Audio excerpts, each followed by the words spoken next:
Hello everyone, আসসালামু আলাইকুম। It's me Rituparna. Welcome back to my another blog.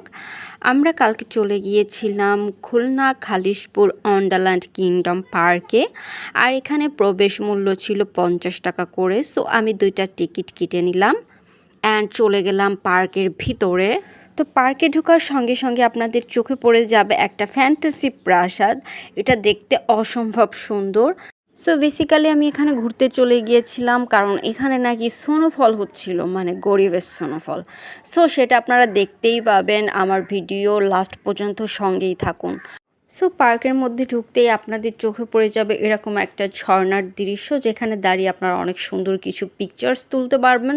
তারা তাদের পার্কে সৌন্দর্য বাড়ানোর জন্য এইরকম অনেক ফেক ফলোয়ার দিয়ে ডেকোরেশন করেছিল, যেখানে দাঁড়িয়ে আপনারা অনেক সুন্দর সুন্দর কিছু ছবি তুলতে পারবেন। আমিও এখান থেকে অনেকগুলো ছবি তুলে চলে গিয়েছিলাম ভিতরের সাইডে। পার্কের মধ্যে আপনারা একটু ঘুরলেই দেখতে পারবেন যে অনেক সুন্দর সুন্দর দৃশ্য এখানে আছে।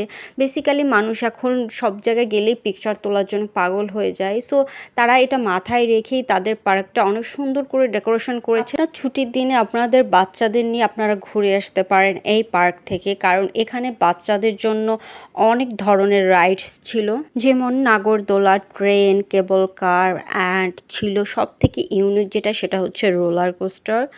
সো আপনার বাচ্চাদের নিয়ে একদম সুন্দর একটা মুহূর্ত কাটাতে পারবেন আপনারা এখানে গেলে। এখানে সকল ধরনের রাইডে আপনারা উঠতে পারবেন 50 থেকে 100 টাকার মধ্যে।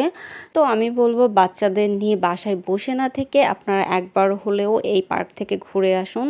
বেসিক্যালি নট অনলি বাচ্চারা, আপনারা নিজেরাও ঘুরে আসতে পারেন, মানে পরিবার, আত্মীয় স্বজন, বন্ধু বান্ধব বা প্রিয়জন কাউকে সাথে নিয়ে আপনারা এই পার্ক থেকে ঘুরে আসতে পারবেন। এই পার্কের মধ্যে সব থেকে বেস্ট লেগেছে আমার কাছে এই ঝর্ণার সিস্টেমটা। আর এইটা দেখে তো আমার একেবারে বাহুবলী মুভির কথা মনে পড়ে যাচ্ছিল।